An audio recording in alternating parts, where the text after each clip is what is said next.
Welcome back to my channel mom of two minds Ricky Honey. Hi friends, అందరూ ఎలా ఉన్నారు? బాగున్నారా?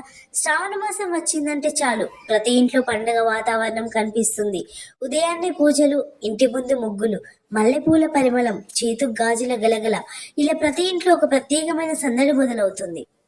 శ్రావణ మాసం సందర్భంగా ఈరోజు మా ఇంట్లో జరిగిన ఈ చిన్న అందమైన క్షణాన్ని మీతో షేర్ చేసుకుంటున్నాను, చూడండి. మా ఆయన నా చేతుకు గాజులు వేస్తున్నాడు. శ్రావణంలో భర్త భార్యకు చేతులకు గాజులు వేస్తే చాలా మంచిది.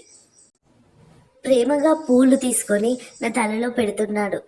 ఇలా చిన్న చిన్న పనులు చేస్తే చాలా ఆనందంగా అనిపిస్తుంది కదా. భర్తలు పెద్ద పెద్ద గిఫ్ట్లు ఏమి ఇవ్వనవసరం లేదు.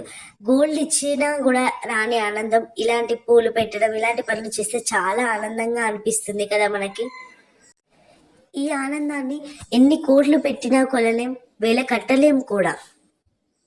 మా ఆయన నా చేతులకి గాజులు వేస్తున్నాడు. ఇది చాలా చిన్న విషయం అనిపించవచ్చు, కానీ నాకు మాత్రం ఇలాంటి చిన్న చిన్న క్షణాల జీవితంలో పెద్ద పెద్ద జ్ఞాపకాలుగా మిగిలిపోతాయి.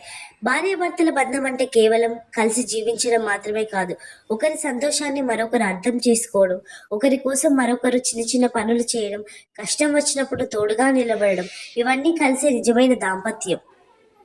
భార్యాభర్తల మధ్య ఉన్న ఆ ప్రేమ జీవితంలో ఎన్ని సంవత్సరాలు కలిసి ఉన్నా ఇలాంటి చిన్న చిన్న ప్రేమ క్షణాలు ఎప్పటికీ ప్రత్యేకంగానే ఉంటాయి.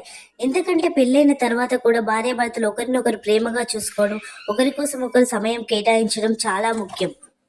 ఒకసారి వెనక్కి తిరిగి చూసుకుంటే, ఈ రోజు నా భర్త నాకు గాజులు వేశాడు, ఆ రోజు నా జుట్టులో పూలు పెట్టాడు అంటూ గుర్తు చేసుకునే జ్ఞాపకాలు జీవితాంతం మనతోనే ఉంటాయి. భార్యాభర్తల మధ్య ప్రేమ ఎప్పుడు మాటల్లోనే ఉండవలసిన అవసరం లేదు. ఒక చిన్న చిరునవ్వులో ఉండొచ్చు, ఒక కప్పు టీ ఇచ్చే సమయంలో ఉండవచ్చు, అలసిపోయినప్పుడు నువ్వు కూర్చో నేను చేస్తాను అనే ఒక మాటలో ఉండవచ్చు. అదే నిజమైన అనుబంధం. ఎందుకంటే ప్రేమను పెద్దగా చూపించవలసిన అవసరం లేదు, చిన్నగా చూపించిన మనస్ఫూర్తిగా ఉంటే చాలు. ఈ శ్రావణ మాసంలో మా ఇంట్లో జరిగిన ఈ చిన్న అందమైన క్షణాన్ని మీతో పంచుకున్నాం.